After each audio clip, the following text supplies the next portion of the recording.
years under President Bush, we had an SEC that simply didn't believe in regulation of any kind. And we sure know where that got us. Those guys were total laissez-faire ideologues who dismantled many of the protections set up during the Great Depression to prevent another massive stock market crash. And look what happened. We got hit with the worst crash since the Great Depression without the rules.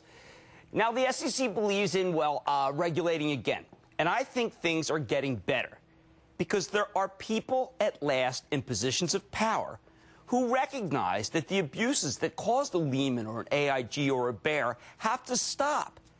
And the lassitude that allowed a Bernie Madoff scandal to occur must be put to an end. When it comes to financial regulation, Senator Ted Kaufman, the junior Democratic senator from Delaware, who was previously Vice President Biden's chief of staff for 19 years and his closest advisor for 36 years, is one of the smartest, most savvy legislators in Congress. Senator Kaufman's been pushing for more scrutiny of electronic trading, including toughening of rules on this naked access issue that was the lead story in today's business money investing section of the Journal. He wants to protect you. Most importantly for us, although it seems so long ago because we've been in such a bull market, he wants to restore the uptick rule, which prevents shorts from manipulating stocks down with rapid-fire short selling. And he's trying to make our markets both safe and credible again for you, for ordinary investors. Now, a lot of politicians love to demagogue many of these issues because they're hard to understand. It's very easy to cast the Wall Street gangsters as villains, right? But Senator Kaufman's not like that. He's one of the good guys, and he knows what he's talking about. The guy has an MBA from Wharton, for heaven's sake. He is, alas, sophisticated about the real issues, not the headlines and the demagoguery. No time for that. He wants you to get a fair shake when it comes to stocks, bonds, trading, the whole shebang, and he's doing a great job of it. Look, we need to revive people's faith in our financial markets. You know how I feel. I want you to stay in the game.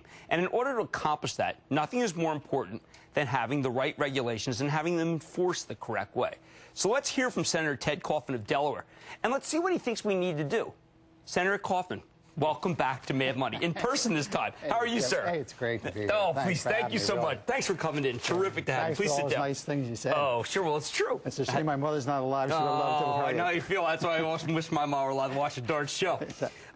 First of all, are we better than we were a year ago when it comes to the markets? Safer? Not yet. I think we're better in terms of the fact that we're moving in the right direction. But it's hard to find anything that we've really done yet. We haven't passed financial regulatory reform. The SEC is still getting set up. This new enforcement, Rob Kazumi, he's really good. Tough? He's really tough. Is he smart? Is he smarter than the bad guys? Yeah, he's very, very smart. I had a hearing in the Judiciary Committee. He testified. Lanny Brewer is head of the Criminal Division, Department of Justice, is really sharp. Kevin from the FBI fraud unit is really good. We got some good people in place. Do they believe that there should be regulation and that the Wild West is not a good thing? Exactly. They believe that, and not only that, they're going after the people that caused the problem, not just the mortgage brokers and the people down. You know what happens a lot of the times, and that's why we passed this Financial Fraud Enforcement Act, because what we wanted to do was say, okay, you're going to go after the mortgage brokers, but it's like drug dealing. You can't just go over to the guy on the street. Who are the drug kingpins? Who are the people on mortgage-backed securities who knew the whole time the mortgage-backed securities were bad, or at least knew in the end they were, and still sold them as mortgage-backed securities? Who are those guys? How do we find out? They put the things together. See, that's really good, because I sit there and I ask people, when are they... I know who these guys are. Exactly. Why aren't they being involved? I'll tell you that the problem is that these guys are very smart. They're very smart. They're very sophisticated. And if you do after them, you got to know that they're going to have the very best attorneys in the world defending them. So these are tough cases. They're very hard to bring. But they're going to bring them. Well, I'm glad, because one of the things I remember from the old days when the government was very rigorous, which I think you're bringing back, is that you would meet with your lawyers, and they would say, you know what? We're the best, but those guys play for free, and they must do it because they believe, because they don't make all the money. You got it. No, we're getting that back. So that part's good. The problem is it's taken a while for the Securities Exchange Commission. I think Mary Shapiro's new. She's in. I think she's really doing a good job. She's announced a couple things that I talked to her about doing in terms of the naked access and also in terms of high-frequency trading, dark pools, and co-location. And looking at them, I am not determining what's bad about these things, but we have to go in and look at them. Because let me tell you the secret to this thing. If you look back and you got something where there's a lot of money, where there's a lot of change, where there's no transparency, and there's no regulation, that's when bad things start happening. And right now, there's a whole bunch of things, new things. It isn't just the old things. We got to get the old things. Right. There's a whole bunch of new things that are coming up that have a lot of money, have a lot of change, no transparency. The SEC doesn't know w's going on. So the first thing I got to do is bring some rules in so they can find out what's going on. But it is amazing. I was looking back in preparation for my interview with you at the quarters, the 10Qs, the public filings of a Bear and a Lehman right before they went under. You couldn't see anything. No. You thought that they were healthy. Exactly, exactly. And so, and you know, I believe that some of that, not all, there are a lot, I mean, most people are honest and the rest of that, but some of that was caused by people that purposely deceptive, which is fraud and which they should go to jail for. Now, we had a panel yesterday, Phil Angelides, very smart guy, that was a sophisticated panel. You had those the bankers. They all seem to take for granted that they would have survived regardless of TARP. But we know the truth. Those stocks were being shorted right into oblivion.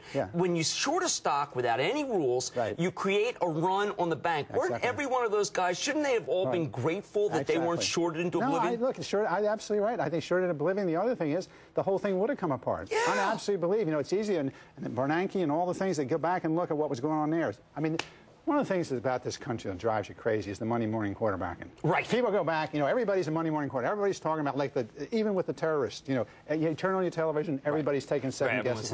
And the one I love is the CIA. Here are 7 CIA agents, and they're second guessing them. These guys got killed. I know. They did everything that was right and arrested. So people second guess anything.